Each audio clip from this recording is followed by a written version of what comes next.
Bonjour, aujourd'hui je vais vous lire le discours de Richard Coudenhove-Kalergi sur la mission européenne de l'Autriche, discours tenu à Vienne le 5 septembre 1956. Ce jour-là, à l'occasion de la tenue à Vienne de la conférence annuelle du Conseil parlementaire du Mouvement européen, le comte Richard Coudenhove-Kalergi, fondateur de l'Union pan-européenne, décrit la nature de la mission européenne de l'Autriche. La source vient de la maison de Robert Schuman ayant été président du Mouvement européen de 1956 à 1961 et dans la conférence parlementaire européenne de Vienne du 5 au 8 septembre 1956. Résumé du discours prononcé par Richard Coudenhove-Kalergi. Je cite.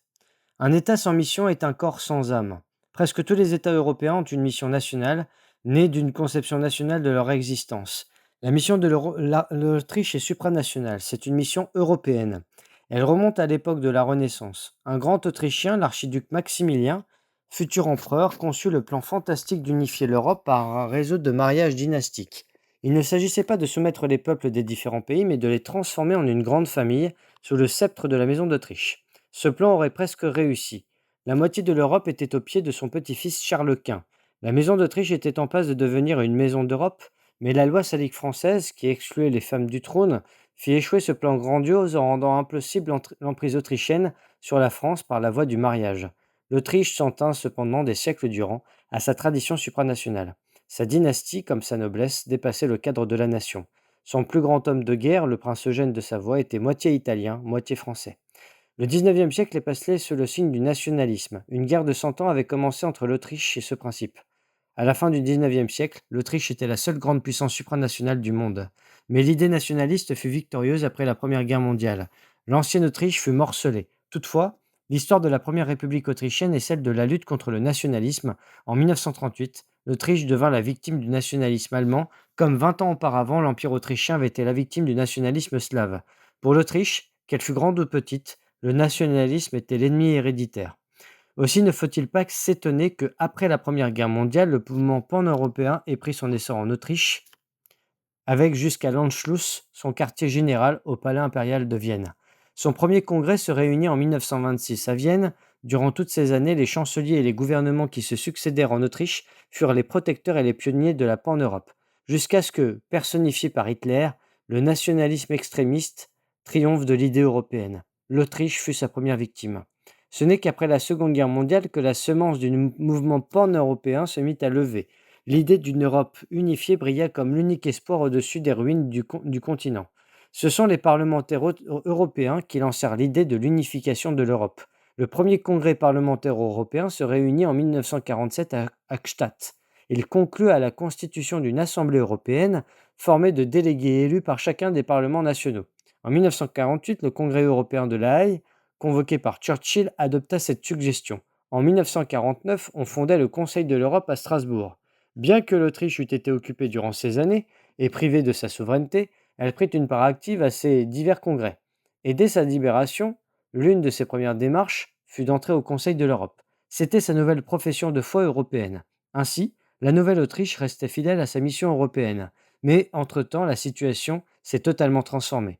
L'Europe, à l'issue de la Seconde Guerre mondiale, est divisée. Il y a deux Europes, celle de l'Ouest et celle de l'Est. Le rêve de fonder une Europe unifiée qui s'attendrait de la frontière soviétique à l'Atlantique est plus éloigné de nous maintenant que durant les années de l'entre-deux-guerres. Ainsi, toute la question européenne a-t-elle pris une nouvelle tournure. Il ne s'agit plus de l'unification de toute l'Europe, mais de celle de l'Europe occidentale d'une part et de la libération de l'Europe orientale d'autre part.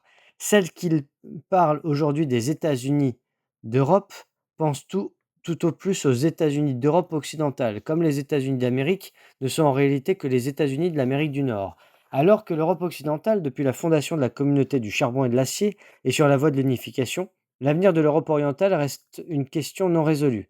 D'où un danger permanent de guerre, car si dans l'un de ces États une révolution éclatait, l'Amérique reconnaîtrait le gouvernement révolutionnaire anticommuniste, tandis que l'Union soviétique reconnaîtrait au contraire le gouvernement communiste exilé. Et d'un conflit local en Europe orientale pourrait naître une troisième guerre mondiale. Or, une troisième guerre mondiale ne signifie rien d'autre que la fin de l'Europe, sa transformation en un second Sahara. Celui qui aime l'Europe doit donc tenir davantage à la paix en Europe qu'à son unification. Plutôt deux Europes vivant en paix qu'une seule auprès d'une guerre mondiale. C'est pourquoi nous devons nous accommoder de la division de l'Europe, unifier celle de l'Occident et travailler à la paix dans le monde ainsi qu'à la libération de nos frères d'Europe orientale. La paix mondiale et la libération de l'Europe orientale sont étroitement liées. Tant que subsiste un danger de guerre, l'Union soviétique ne peut se retirer des États de l'Europe orientale. Et tant que l'Europe orientale est sous la coupe russe, il n'y a pas de véritable paix. Aussi, ces deux problèmes doivent-ils être posés et résolus en commun. Les événements des dernières semaines ont permis à beaucoup d'entre nous de se rendre compte de la fragilité de la paix en dépit de l'ONU et de ce qu'aujourd'hui, comme en 1914, des coups de feu de Sarajevo peuvent déclencher une guerre mondiale. Tous les hommes, et en particulier tous les hommes politiques, devraient unir leurs efforts pour trouver comment on pourrait transformer la fragile paix actuelle en une paix durable et comment on pourrait écarter la menace de la guerre atomique qui plane comme l'épée de Damoclès sur 2,5 milliards d'êtres humains. La seule réponse logique à l'invention de la bombe atomique serait l'organisation d'une fédération mondiale, mais celle-ci est impossible dans un monde partagé entre deux idéologies. Une autre solution doit donc être recherchée.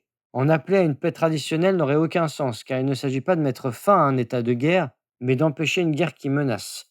Tant que la constitution d'une fédération mondiale n'est pas possible, l'Ouest et l'Est devraient chercher à conclure une trêve mondiale d'une durée de 50 ans, reconductible tous les 10 ans pour une décade.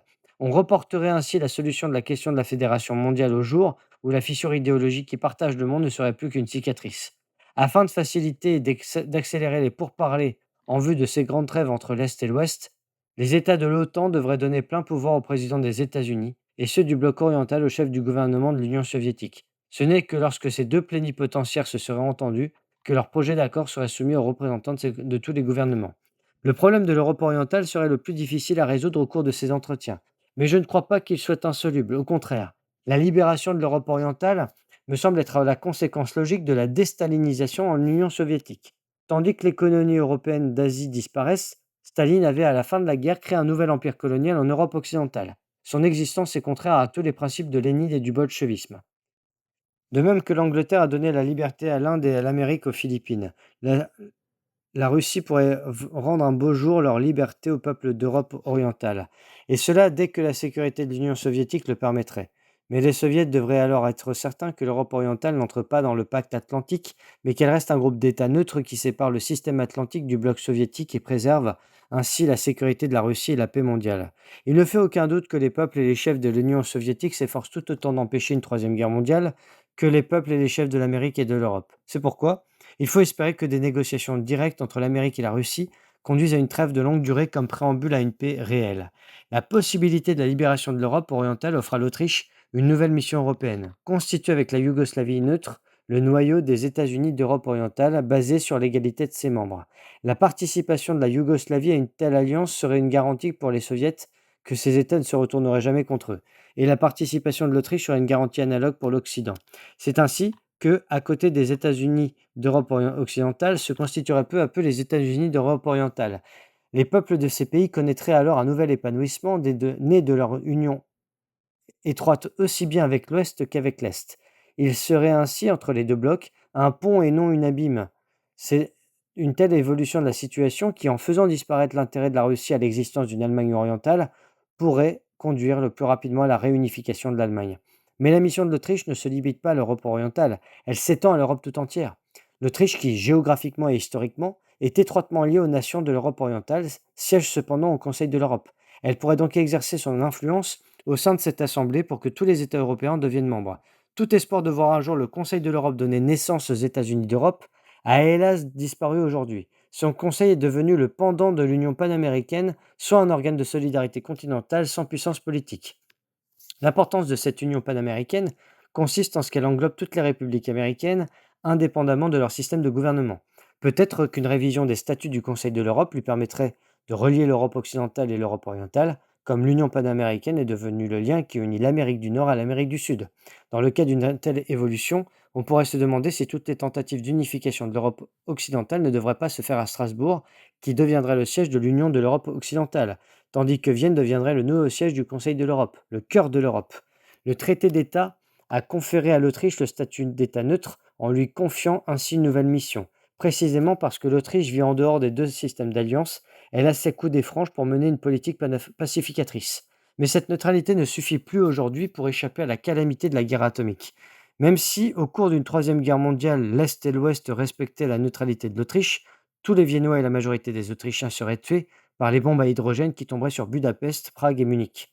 Une politique pacifique active n'est pas conforme seulement à la situation politique de l'Autriche, mais aussi à sa nature même. Deux partis à conception supranationale cherchent à imposer chacun leurs forces, et tous deux visent au maintien et à la consolidation de la paix. Ainsi, placée entre deux mondes au cœur de l'Europe, pardon, l'Autriche est appelée à devenir le rempart de la paix. Spinoza a énoncé un des plus beaux et des plus courageux aphorismes de la philosophie moderne. Amor fati, l'amour du destin. L'adjuration, non seulement à subir son destin, mais aussi à l'aimer, et à s'en servir dans un esprit créateur. Le destin a fait de l'Autriche, placée au centre d'un monde déchiré et menacé, un État neutre. Cette neutralité lui donne des perspectives grandioses pour une politique de paix, pour une mission européenne et mondiale. L'Autriche devrait choisir comme devise cette phrase de l'Antigone de Sophocle. Je ne suis pas là pour haïr comme les autres, je suis là pour aimer. Je vous remercie.